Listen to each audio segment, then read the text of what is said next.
Shalom, Haverim, Verhaverot, boa noite. Estamos aqui na nossa 17ª e 18ª aula do nosso curso Premium, né? Yeshua HaMashiach Estudos Aprofundados, né? Que é o nosso centro de treinamento. E esse curso, cujo título é O Caminho Oculto do Mashiach, dos mundos superiores até a redenção final.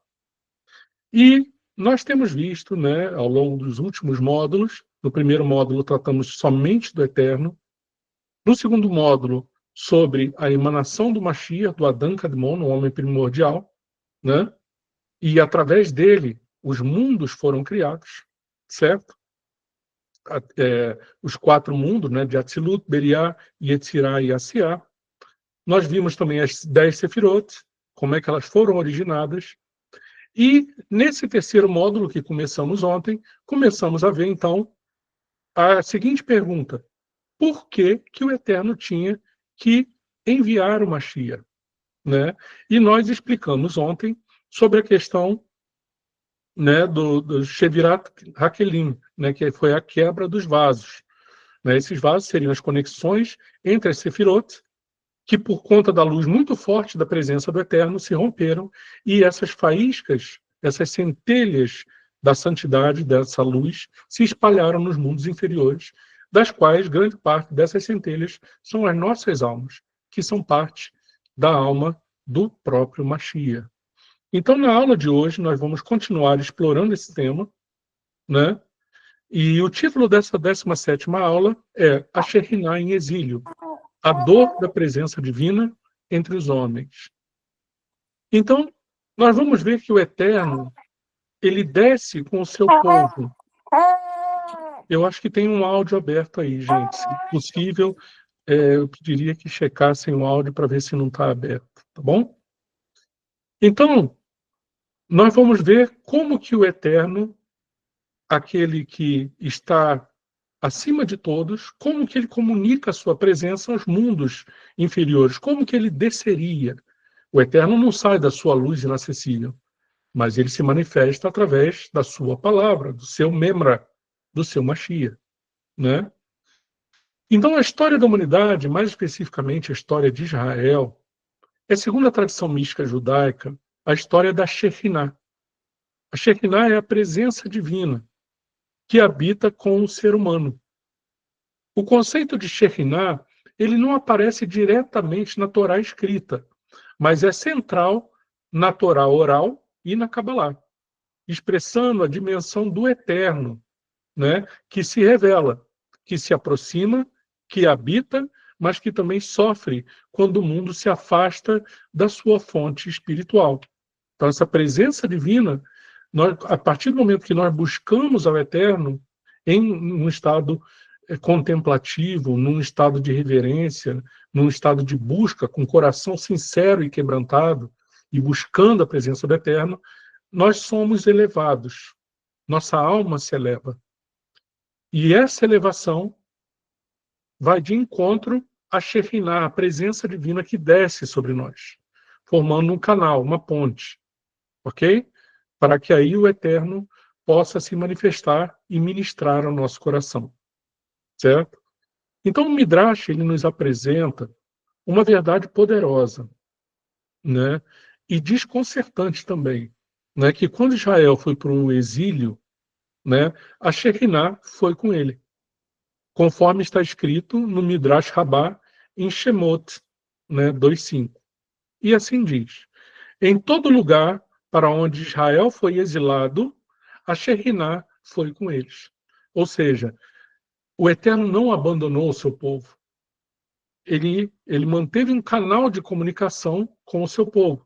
Seu povo errou, cometeu pecados, recebeu a punição desses pecados, foi para o cativeiro no exílio babilônico, no exílio também egípcio e em tantos outros, né? Mas a Shekhinah, a presença divina, estava ali sempre à disposição do povo judeu e também de cada ser humano, mas em especial do povo judeu, com quem o Eterno tem uma aliança desde Abraão vindo, né? Desde Abraão, nosso pai. Então isso revela uma das chaves mais emocionantes da mística judaica. O exílio de Israel não é apenas político ou territorial, é espiritual, principalmente espiritual. É o exílio da própria presença divina, que se vincula ao povo e com ele desce para o exílio da dor, da separação e da ocultação. Essa passagem, né, que mostra que a Shekhinah, essa presença divina, que é como se fosse um portal para que o povo, ao ter o coração quebrantado e buscar a face do Eterno, que ele encontrasse o Eterno disposto a ouvir. Então é por isso que o Eterno manda essa presença divina dele, esse portão aberto. É por isso que o Eterno mantém a Shekhinah em exílio junto com o povo. Isso me lembra muito o Salmo 23, né, que ali é dito: ainda que eu andasse pelo vale da sombra da morte, não temeria mal algum, porque tu estás comigo. Percebe? Então é a forma do Eterno estar próximo, mesmo que a pessoa passe pelo vale da sombra da morte, né? A presença do Eterno está ali, acompanhando e apta a ouvir os lamentos e clamores sinceros daqueles que o amam, né? Então, a dor da Shekhinah no exílio, né, como nós vamos ver aqui, vamos explorar um pouquinho o que se fala disso nas fontes midráshicas e cabalistas, né? Hoje, nos escritos do Zohar, por exemplo, a Shekhinah é retratada como vamos aqui botar uma aspas muito grande, tá? Como uma mãe celestial. Não é uma pessoa, não é uma mãe, é totalmente diferente do Mashiach, tá, gente? Mas ela tem a Shekhinah do Eterno tem esse comportamento de zelo que uma mãe tem pelos filhos. A presença divina do Eterno, ela é considerada quase como uma mãe celestial. Não pensem em idolatria, não pensem em outro Deus, não botem mais uma pessoa na Trindade, por favor, né? Vamos entender o que está sendo dito aqui. É só um comparativo, uma metáfora, certo? Que a Shekhinah é retratada como essa mãe celestial, ou seja, essa presença do Eterno tem esse zelo de preocupação e cuidado, como uma mãe tem o zelo de preocupação e cuidado com seus filhos. Percebe? Então, ela é como se ela chorasse por seus filhos. No Zohar, na Parashá Shemot 2b, está escrito o seguinte: no momento em que aquele justo deixa este mundo, a Shekhinah se levanta, lamenta em proclamação e grita: quem me dera minha cabeça fosse água e os meus olhos fonte de lágrimas. Ou seja, você vê que há uma empatia do Eterno com o sofrimento humano, certo? Essa presença divina dele sente as dores do povo de uma forma visceral, né? O Eterno não está distante lá nos céus e deixando as pessoas se acabarem aqui embaixo. Não, ele se envolve através dessa presença divina. Então, a presença divina é descrita não apenas como um princípio metafísico, mas como uma presença viva do Eterno, sensível, participante da dor do mundo. É como se ela sofresse com as injustiças, chorasse com os aflitos, como sentisse a falta dos justos. É uma imagem profundamente relacional. É como se a gente pudesse traduzir, seria como se fosse a empatia do Eterno, a Shekhinah, entendeu? A presença do Eterno, a presença divina. É um Deus que desce, não de forma física, mas ele está conectado, é isso que eu quero dizer. Ele se associa e ele sente essas dores, né? As dores que o povo está sentindo, né? Então nós vamos ver agora também o Mashiach como esse consolador da Shekhinah, né? Se a Shekhinah chora, então quem a consola? A tradição rabínica responde: o Mashiach. No Zohar, na Parashá Shemini 36a, encontramos uma das declarações mais comoventes sobre o papel do Mashiach, como redentor da própria presença divina. Entendeu? Olha que curioso. No Zohar, então, nessa Parashá Shemini, 36a, vai dizer o seguinte: a Shekhinah é como uma noiva, e o Mashiach, Ben Davi, vem para conduzi-la à consumação, certo? A imagem do Mashiach como noivo da Shekhinah está presente em vários textos cabalísticos. Ele não vem apenas para redimir Israel, ele vem para restaurar a união entre a presença divina e seu aspecto masculino, Zeir Anpin, que é Mashiach. Ele é o agente cósmico do reencontro.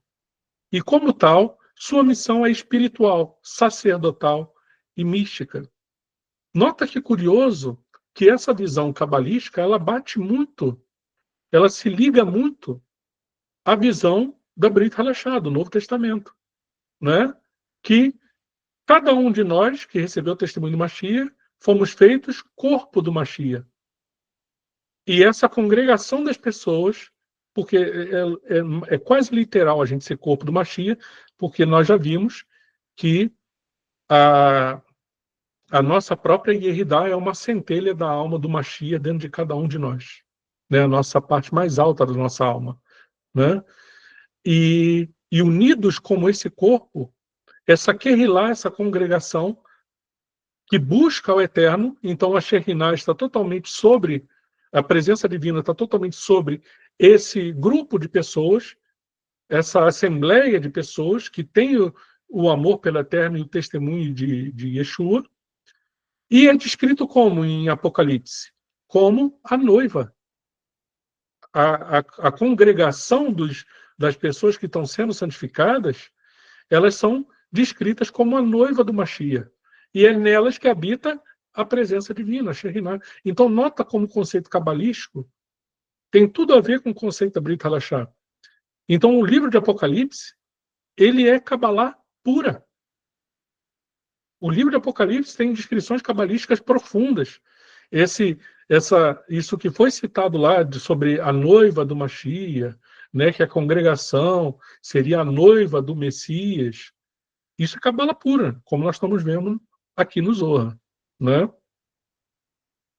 Então, essa consumação final seria exatamente quando o Mashiach, vindo para reinar para sempre, né, no seu reino messiânico, ele junto com aquelas centelhas da alma dele, que somos nós, se une e faz com que todos nós sejamos um. É como se fosse as bodas do Cordeiro, descrito em Apocalipse. O que são as bodas? O casamento do Cordeiro. Quem é o Cordeiro de Deus que tira o pecado do mundo? O Mashiach. Olha como é que é cabala pura, gente. A gente está enxergando a Brit Halashá com outros olhos agora, né? Então a gente vê que essa linguagem figurada que o Zohar vai dizer sobre a Shekhinah, que não é uma terceira, quarta pessoa da Trindade, mas é uma descrição da forma que o Eterno se envolve com o seu povo, se sente as mesmas dores, aquela empatia viva. A Shekhinah é isso, né? Quando o homem eleva o seu pensamento ao Eterno, o Eterno se conecta a ele de forma visceral, como uma mãe que se preocupa de forma extremamente empática com os seus filhos. Essa é a Shekhinah, essa é a presença divina. E como ela está em cada um de nós que busca o eterno, nós, então, o grupo, a assembleia de pessoas que tem o testemunho de Yeshua, que guardam os mandamentos do eterno, não é? E que esperam pelo Mashiach retornar, nós somos, então, como a noiva, Nukva, né, no hebraico. Então, olha que bonito isso. É a mesma descrição que está no livro de Apocalipse, Hitgalut. Ok? Nós vemos também, né, as lágrimas do Eterno, entre aspas, aqui eu estou falando tudo em sentido figurado, tá, gente? Que o Eterno não tem nem forma, quanto mais lágrimas. Então vamos entender aqui a metáfora, ok? Já estou falando em nível Remes aqui e Derash, no nível mais... Eu estou deixando de lado o nível Peshat, que é o pé da letra. Estamos indo no nível mais sublime da interpretação judaica. Então, as lágrimas de Deus e o exílio da presença divina. Né? Vamos falar um pouquinho sobre isso agora. O Midrash Ei-Ha-Rabbah, sobre Lamentações 1:1, descreve o Eterno chorando por Jerusalém destruída, né? E assim diz o Midrash. Disse o rabino Yitzhak: 3 choraram naquele momento: o santo, bendito seja, Moisés e Jeremias. Uma citação do Midrash. Essa representação de um Deus que chora, longe de diminuir a sua majestade, revela a profundidade da ligação entre o Criador e a criatura. Um Deus que se importa, né? E o exílio não é apenas humano, ele é cósmico, né? Porque desde que houve a quebra dos vasos, desde que houve o pecado surgindo, né? Houve um exílio da presença divina, porque o Eterno é tão puro de olhos que não pode contemplar o pecado. Então, sempre que surge o pecado, o Eterno se afasta. Ok? E isso aconteceu no universo inteiro, né? A desunião do mundo afeta as dimensões celestes. E a Shekhinah sofre porque está em exílio. Mas esse sofrimento aponta para uma cura futura, né? Como nós vimos, né? Então, vamos ver aqui um pouquinho sobre o que seria essa cura, né? Essa redenção como um retorno dessa Shekhinah.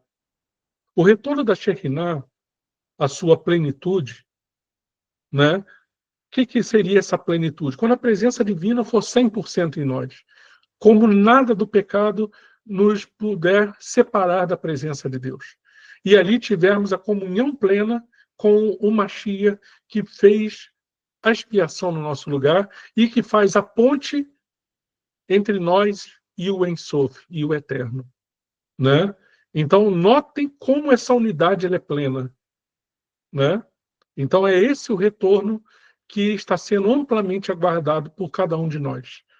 O retorno do Mashiach para completar o reino messiânico e nos resgatar de nós mesmos e dos nossos pecados, para possamos viver sempre na presença do Eterno, nessa comunhão. Então, o retorno da Shekhinah, a sua plenitude, né, essa plenitude que havia antes, lá no Jardim do Éden, é o objetivo final de toda a criação, certo? A Kabbalah descreve isso como a unificação dos nomes divinos. Yud, Rei, Vav, Rei, com Adonai. E o restabelecimento da luz nas sefirot inferiores que foram prejudicadas, né? Então, no Tikunei Zohar, no Tikkun 21, nós lemos o seguinte: no tempo em que o rei Messias se despertar, a Shekhinah se adornará e será unificada com o seu nome santo. Olha o que o Zohar está dizendo, gente. Como é que não parece Apocalipse 21 e 22? No tempo em que o rei Messias se despertar, ou seja, quando ele voltar, a Shekhinah se adornará. O que diz na Brit Hadashah? Que a congregação das pessoas que tem o Espírito Santo, né, o Ruach HaKodesh, que receberam o testemunho de Yeshua, né? O que vai acontecer com elas? Vão se adornar como uma noiva se adorna para o seu casamento. E o Zohar está usando a mesmíssima palavra aqui.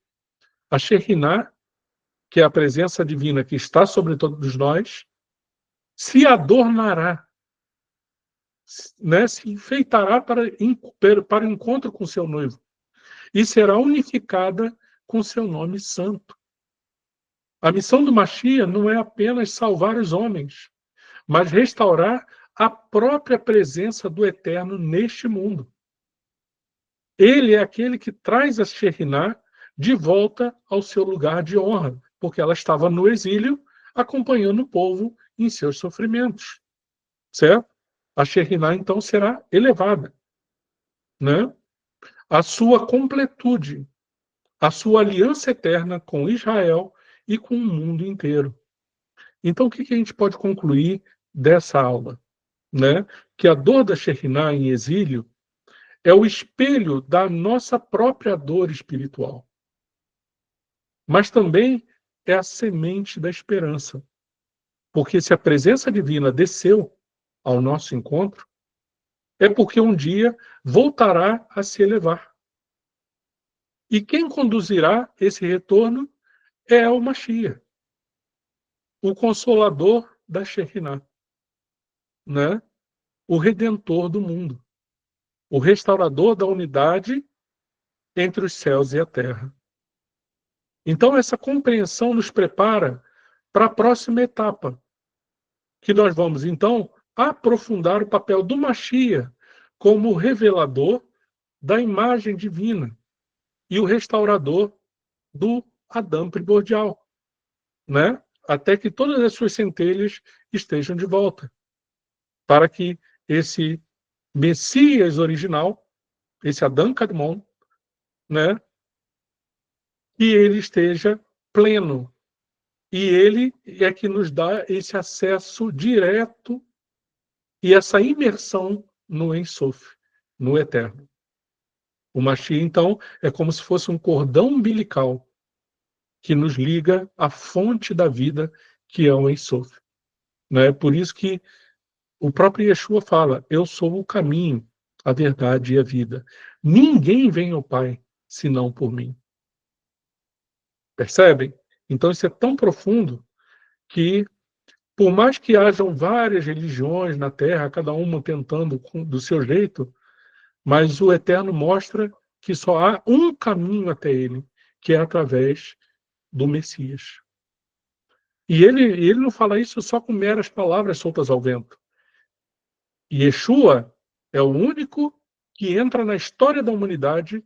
A fé no Eterno não é uma fé só mental, é uma fé confirmada na história da humanidade, por arqueologia, por paleografia, por todas as ciências que confirmam que esse Filho de Deus entrou no mundo, ressuscitou dos mortos, foi elevado aos céus, fez um monte de milagres que nenhum ser humano tinha feito antes, né? Mostrando que o reino de Deus chegou e que esse é o único caminho até o eterno, né?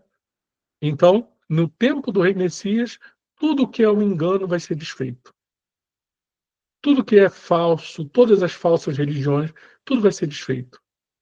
Quando ele retornar, o nome do Eterno será um sobre toda a terra. Toda a terra adorará o Eterno.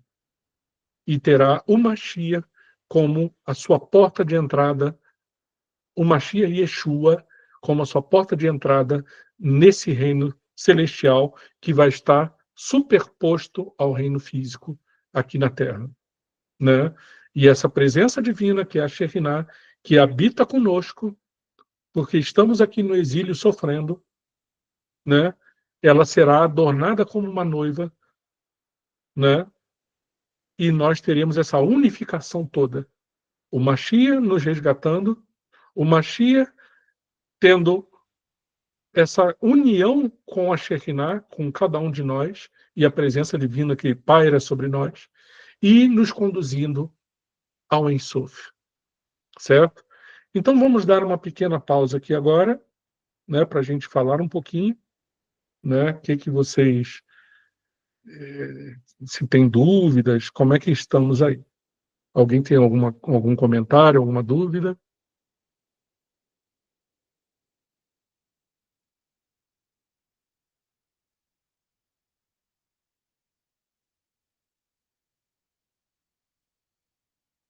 Tudo em ordem por enquanto? Então vamos seguir com a aula número 18, a próxima aula, né? A continuação disso que estamos vendo, ok? Agora nós vamos entrar num outro ponto também extremamente importante, que é o sofrimento do justo como uma reparação coletiva, né? A gente chama isso de Yesurim Shel Ahavá. Yesurim Shel Ahavá significa o sofrimento por amor, né? Então o Talmud, ele nos apresenta um dos conceitos mais desafiadores e profundos da tradição judaica. Esse conceito de Yesurim Shel Ahavá, o sofrimento por amor. Trata-se da ideia de que há sofrimentos que não vêm como punição, mas como manifestação do amor divino. Uma espécie de processo espiritual destinado à elevação. No Tratado de Berahot, do Talmud, Berahot 5a, vai dizer o seguinte: Amar Rabi Hama Bar Hanina, né, aqui eu estou lendo em hebraico, mas vamos ler em português, que eu acho que simplifica. Disse o rabino Hama Bar Hanina: se alguém vê que os sofrimentos vêm sobre ele, examine os seus atos. Se não encontrar pecado, atribua a negligência da Torá. Se ainda assim não encontrar negligência na Torá, saiba que são sofrimentos por amor. Então é permitido que um justo que recebe uma carga de sofrimentos, se ele faz isso por amor a outra pessoa, esse sacrifício ele é aceito nos céus. Ele é valiosíssimo para o eterno, né? Esses sofrimentos, segundo os sábios, não são castigos, mas correções, como o ouro que é purificado no fogo. Assim, o justo ele é elevado por meio das provações, né? Muitas vezes a gente pergunta, por que eu estou passando isso ou aquilo? É o eterno. Existem duas formas aí de sofrimento por amor. O eterno, por amor a nós, nos refina de nossos próprios erros, assim como um ourives, né, que joga o fogo pesado de um maçarico sobre um pedaço de ouro bruto para, né, começar a derreter o ouro e livrar o ouro das suas impurezas, né? É uma forma de sofrimento por amor, mas o outro é o contrário. É quando um justo voluntariamente decide sofrer para que aquilo seja expiado no lugar de outras pessoas que estão precisando, que estão andando em erro, que estão no pecado. Um justo tem esse poder de caparar, de fazer a sua alma ser uma expiação pelo pecado diante do Eterno, né? Então, isso que eu falei agora por último é o conceito do que a gente chama de um sofrimento vicário. O que é um sofrimento vicário? É um sofrimento substitutivo, né? Uma pessoa ou um grupo de pessoas tem muitos pecados, essas pessoas seriam julgadas pelo Eterno e condenadas e destruídas, mas alguém que ama muito essas pessoas que não tem pecado, ou que está muito mais limpo do que aquela pessoa, ele fala assim, olha, cobra os pecados de mim e deixa aquelas pessoas livres, né?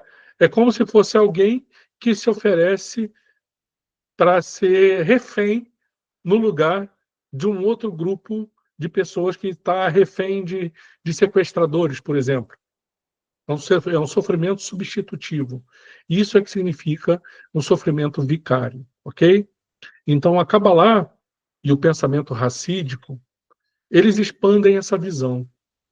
Os sofrimentos do justo não são apenas méritos, não são apenas meritórios, né, para ele próprio, mas ele tem uma função vicária, substitutiva. Isso é, servem ao propósito da retificação do coletivo, de várias outras pessoas. O tzadik, né, o justo, sendo uma alma raiz conectada ao corpo espiritual de Israel, pode reparar as falhas do povo com seu próprio mérito e até com a sua dor. Esse tzadik que está sendo falado aqui na Kabbalah é o Mashiach, o Messias. Ele é essa alma raiz, conectada ao corpo espiritual do povo, né? E por isso, justamente por isso, por ele não ter pecados, ele pode, então, reparar essas falhas, né? Porque as falhas vão ser cobradas dele, que não tem pecado, e ele vai receber sobre si os pecados e os castigos que aquele povo rebelde merecia. E em povo rebelde, inclua-se cada um de nós. Né? Quando a gente vê Yeshua pendurado lá na cruz, lá no madeiro, não era para ele estar ali. Ele não cometeu nenhuma transgressão. Ele não merecia estar pendurado ali. Mas quem era que era para estar pendurado ali? Eu e você. Pelos nossos pecados. Muitos pecados. Pecado de idolatria, que é o pior diante do Eterno. Idolatria. O Eterno quase destruiu o povo de Israel algumas vezes. E nós andamos em um monte de caminhos aí pela vida. Outros pecados de várias naturezas, né? Pecados de negligência, pecados de ordem sexual, pecados de ganância, pecados de displicência com as coisas do Eterno. Cada um de nós era para estar ali pendurado naquele madeiro. Era para estar sendo crucificado, eu e você. Era o nosso sangue que era para ser derramado. Porque o pagamento pelo pecado, o salário do pecado é a morte. Mas o Mashiach, esse foi o principal motivo pelo qual o Eterno é o tópico desse módulo inteiro, do módulo 3. Por que o Eterno precisava enviar o Mashiach? Para ele limpar a nossa barra, vamos usar o português corriqueiro, né? Para ele limpar a nossa barra, para que ele pagasse a nossa dívida. E a cobrança, a exigência da punição do pecado caísse sobre ele e não sobre nós. Isso é o maior de todos os sofrimentos por amor que alguém poderia passar. O Mashiach não precisava vir. Se ele não escolhesse isso, nem o Eterno poderia obrigar o Mashiach a vir. Ele escolheu, por amor também, a nós. Esse é o mérito de Yeshua. Esse é o grande mérito de Yeshua. Ele voluntariamente se ofereceu como uma ovelha para o matador. No nosso lugar, no meu e no seu lugar. Né? Então, o sacrifício dele agradou ao Eterno. E por isso o Eterno concede a cada um de nós o mesmo tipo de vida que o Mashiach tem, que é uma vida que não está presa no mundo do Asiá, no mundo baixo, no mundo físico, no mundo sujeito ao tempo, ao espaço, à matéria, no mundo que está livre do tempo. E se está livre do tempo, se o Mashiach veio lá de cima, de Adão Kadmon, que ele é o Adão Kadmon, lá o tempo nem existe, ele está sobre o tempo, então, já que ele pagou injustiça por injustiça, pecado por pecado, olho por olho, dente por dente, em nosso lugar, e recebeu o castigo que nós merecíamos, então, por justiça, pela mesma justiça, então o tipo de vida que ele tem foi passado para nós. E é uma vida que a gente chama de vida eterna. É por isso que o próprio Yeshua fala, porque Deus amou o mundo de tal maneira que deu seu Filho unigênito, para que todo aquele que nele crer não pereça, mas tenha vida eterna. E Yeshua falou isso. Certo? Então, esse é o tamanho do amor de Deus pelo mundo. Permitiu que o seu próprio Filho voluntariamente viesse para morrer no nosso lugar e nos reconectar ao Ensof, ao Eterno, pagando um preço que era para ser cobrado de nós. Essa é a salvação. Essa é a vida eterna. E Yeshua fala isso com todas as letras, em João 17:3. E a vida eterna é esta, que te conheçam a ti somente, como o único Deus verdadeiro, e ao Messias e Yeshua, a quem tu enviaste. Essa é a vida eterna, gente. Nunca percam isso de vista. Não se deixem levar por nenhum tipo de enganos e falácias do mundo, propondo outros deuses, outras coisas, outras religiões, nada. Ou até mesmo do próprio judaísmo, que despreza às vezes o Mashiach. Se o Mashiach não tivesse vindo, como diz o Zohar, ninguém na humanidade conseguiria suportar os castigos que viriam pela nossa transgressão da Torá. Ninguém sobreviveria. Né? Então, gente, isso é o sofrimento vicário. Isso é um sofrimento maior por amor. E Yeshua nos manda também seguir o mesmo exemplo dele. Ele fala: nisto todos conhecerão que vocês são meus discípulos, pelo fato de vos amardes uns aos outros. E ninguém tem maior amor do que esse, de dar a alguém a sua vida pelos seus amigos. Ele estava falando o que ele ia fazer, e ele está falando como é que nós devemos também agir, copiando os gestos dele, né? Ou seja, estar disposto até mesmo, se for necessário, a dar a vida pelos seus amigos, né? Então, isso é o sacrifício vicário, o sofrimento vicário, tá? Então, o Zohar, na Parashá Vayeri, 218a, vai afirmar o seguinte: assim como uma pessoa é curada pelos sofrimentos, assim também o mundo inteiro é reparado pelos sofrimentos dos justos. Certo? Os justos são o remédio do mundo. E o justo, o Mashiach, é a cura completa da humanidade e do universo inteiro. Certo? Esse princípio espiritual fundamenta a função do Mashiach Ben Yosef, do Messias que veio como servo sofredor, do qual se fala em Isaías 53. Aquele que sofre por Israel e pela humanidade. E sofre com Israel e com a humanidade, carregando em si mesmo o peso das falhas coletivas e atraindo a redenção por meio do seu sofrimento. Então, o Mashiach sofredor, né? Nós vamos ver um pouquinho sobre ele no Zohar agora. O que o Zohar vai falar do Messias sofredor? O Zohar, ele fala explicitamente de um Messias que sofre.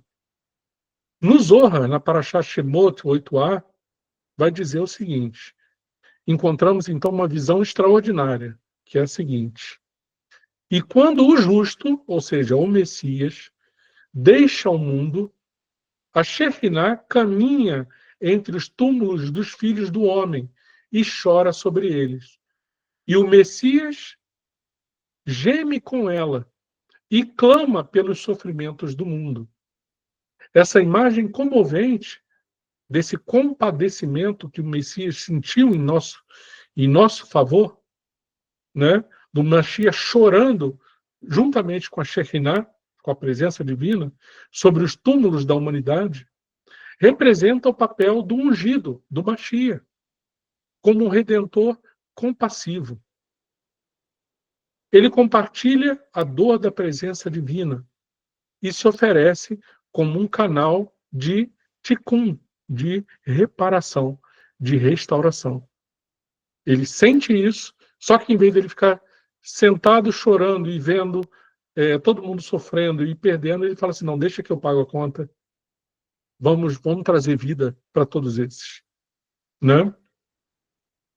Então é por isso, né, que nós vamos ver no Talmud, no Tratado de Sanhedrin 98b, uma citação bem curiosa, que o Messias é comparado a um leproso à porta de Roma. Olha que curioso. Justamente Roma. Isso é falado no Talmud. Então, por que Roma? Né? Porque as pessoas olhariam para ele e iriam desprezá-lo. Roma foi o povo que mais dominou e perseguiu o povo judeu, de matar mesmo, né? Nos coliseus, né? Entregava o povo judeu às feras, incendiavam as pessoas. Então, Roma sempre foi visto pelo povo judeu como, principalmente depois, quando surgiu a Inquisição, né? Perseguição de judeus, tomavam suas casas, suas posses, ficavam com seu dinheiro, matavam as famílias, queimavam as famílias, né? O Império Romano que veio dali, que foi consolidado com o Vaticano, né? Que é uma continuação do Império Romano, né? Da Inquisição, é o pé de barro misturado com os pedaços de ferro. Lembra da estátua de Nabucodonosor, daquela visão profética que Daniel teve? É o tempo do fim, que As pernas de ferro seriam o Império Romano, o Quarto Império. E os pés de barro misturado com ferro seriam a mistura das nações, mas que ainda tinham traços do Império Romano, de Roma. E aonde que isso se preservou? No Vaticano. E a grande perseguição que fez contra o povo judeu. Então, justamente aqui nesse tratado é falado de Roma. Roma seria a continuação de Edom, né, de Esaú, né, profeticamente falando. E seria um inimigo do povo judeu declarado. Perseguiu, até no século XX nós vimos ainda o Holocausto, né, com o aval da Igreja Católica. Né? Então, olha como é que Roma o tempo todo. Então, nota que, apesar de Roma ter essa visão ser muito mal vista pelo povo judeu, por conta dessas infindáveis perseguições e extermínios coletivos, né? E tudo isso em nome de Yeshua, em nome de Jesus, daquele manso e humilde que falou para se alguém te bater numa face, oferece a outra, e em nome desse vieram pessoas riquíssimas, vestidas de púrpura, bebendo o sangue dos santos, como diz em Apocalipse. Bebendo o sangue dos santos significa os santos somos cada um de nós, os santificados, né? Aqueles que buscam os caminhos, não santo de igreja católica, né, gente? Pelo amor de Deus. Santo, a palavra santo significa separado, aqueles que estão separados para Deus, né? Em Apocalipse é descrito Roma bebendo o sangue dos santos, bebendo o sangue dos verdadeiros seguidores de Yeshua e dos verdadeiros seguidores do Eterno, né? Então nota que apesar dessa imagem terrível que Roma tem para o povo judeu, o Messias, no Tratado do Talmud, ele é visto como um leproso à porta de Roma, mas mesmo assim ele continua sendo o Messias, o Salvador de Israel. Olha que parece um paradoxo, né? Parece que o próprio Tratado de Sanhedrin estava dizendo que o Salvador de Israel, o próprio povo não iria reconhecer ele, porque ia olhar ele como um leproso, como alguém que sofreu, que foi morto, pendurado numa cruz. Uma morte infame, uma morte terrível, uma morte dada a criminosos. E ainda às portas de Roma, o arqui-inimigo de Israel. Então nota que apesar de parecer uma casca de uma quelipá de profunda impureza, né, de profunda sujeira, mesmo assim o Talmud está dizendo que aquele é o rei Messias, que está ali escondidinho, para ver se a gente ia buscar ele pelas suas aparências ou pela sua essência, se iríamos reconhecer ali a salvação do Eterno. Então, uma das mais conhecidas passagens talmúdicas sobre o Mashiach é o enigmático texto de Sanhedrin 98b, onde o Mashiach é descrito como um leproso sentado à porta de Roma. E assim diz o texto do Tratado de Sanhedrin. Disse o Rabi Yehoshua ben Levi a Eliarro: quando virá o Mashiach? E ele respondeu: vá e pergunte a ele mesmo. Rabi Yehoshua foi e perguntou ao Mashiach: paz sobre ti, meu mestre e meu rabino. O Mashiach respondeu: paz sobre ti, filho de Levi. E então ele perguntou: quando virás? O rabino perguntou para o Mashiach. O Mashiach respondeu: hoje. Ele esperou, mas ele não veio. Né? Então o rabino Yehoshua ficou esperando, porque o Mashiach disse que ele viria hoje. Né? Então o rabino então ficou esperando para ver se ele vinha, mas ele não veio. E voltou a Eliarro, né, a Elias, e disse: ele me disse hoje, mas ele não veio. E Eliarro, então, Elias, o profeta Elias, responde para o rabino: sim, ele disse hoje, se ouvirdes a sua voz. Olha que forte isso, gente, no Talmud. O Mashiach está aí, povo de Israel, para vocês, se você ouvir a voz dele. Né? Aquele que tem a aparência de um leproso, enfaixando as suas feridas na porta de Roma, esse é o grande rei de Israel. Aquele que é antes de todo o universo vir à existência. E ele pode chegar na tua vida hoje, se ouvirdes a sua voz. É o que diz o Talmud. A descrição do Machia como um leproso sentado entre os pobres e feridos, cuidando de suas feridas, remete à imagem, então, de quê? Do servo sofredor de Isaías 53.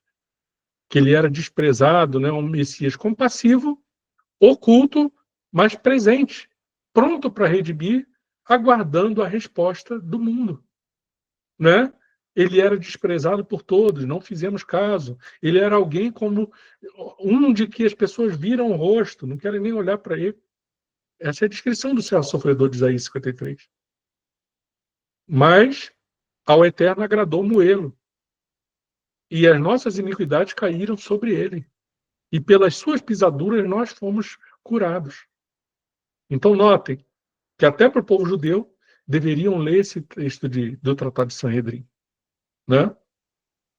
Para entender que o Messias veio disfarçado de romano, parecendo um Cristo romano, quando na verdade ele é o Messias Yeshua judeu de Israel. O Adam Kadmon, o homem original, através de quem o Eterno criou o universo. Olha o tamanho disso, gente. Né? E ele esteve com esse disfarce, assim como José do Egito. Quando os irmãos chegaram para encontrar com José, viram ali um egípcio. Ele era o segundo homem mais poderoso do Egito, abaixo somente do faraó, com vestes egípcias, com roupas egípcias. Os irmãos olharam para ele, anos depois, e não o reconheceram. Isso é uma tipologia do que aconteceria com o Mashiach. O povo de Israel não iria reconhecer o Messias, porque ia ver nele um romano, um Jesus de Roma, um Jesus da Igreja Católica, justamente da Igreja Católica que mandou matar milhões de judeus durante séculos. Mas é esse que hoje o povo judeu muitas vezes vira o rosto, é exatamente o próprio, né, Messias. É o próprio Redentor da humanidade inteira. Então, é muito interessante que, que o povo judeu escute essa mensagem, para entender essa tipificação da vida de Yosef e que aconteceria a mesma coisa em relação ao Messias.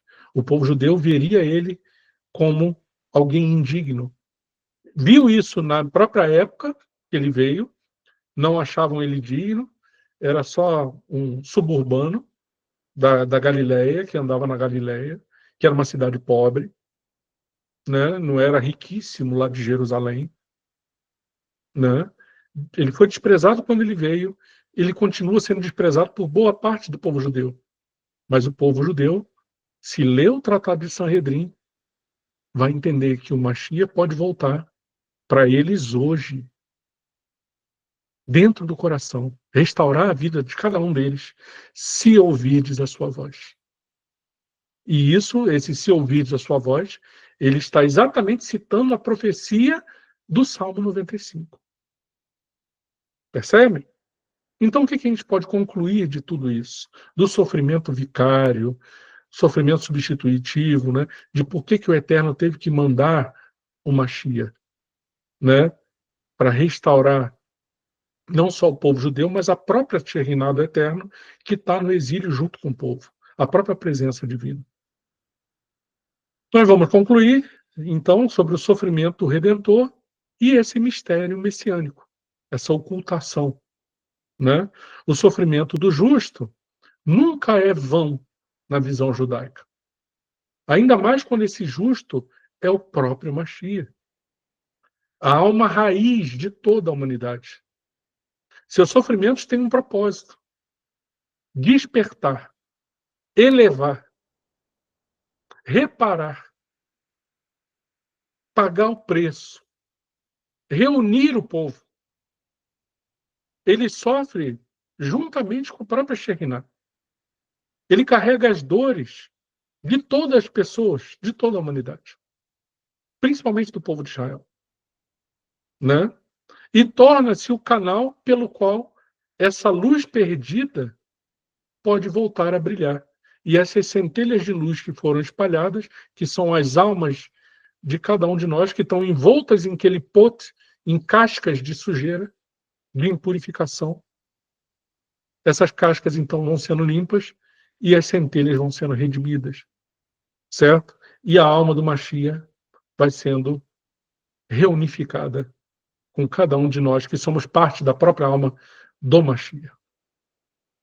Então, nessa aula de hoje, né, nessas duas aulas que tivemos, foi aprofundada a nossa compreensão do Mashiach Ben Yosef, do servo sofredor, de Isaías 53, que é uma figura muitas vezes esquecida, mas essencial no plano messiânico. Segundo Zohar, o Talmud e os escritos cabalísticos também, né? Então, a próxima etapa, na aula de amanhã, né, nós vamos explorar o papel, então, desse ungido, desse Mashiach, como revelador da imagem divina perdida em Adão, em Adão. Como é que Adão perdeu essa imagem divina, né? E como é que o Mashiach vai ser o revelador dessa imagem superior, do homem superior, né? Em cada um de nós. Então, é isso, gente. Por agora, por hora, é isso que nós ficamos de ver por hoje, né? Espero que todos tenham compreendido, gostado, né? E nos vemos amanhã aqui novamente, nesse mesmo horário, em nome de Yeshua HaMashiach. Que o Eterno abençoe a cada um de vocês. Shalom, shalom.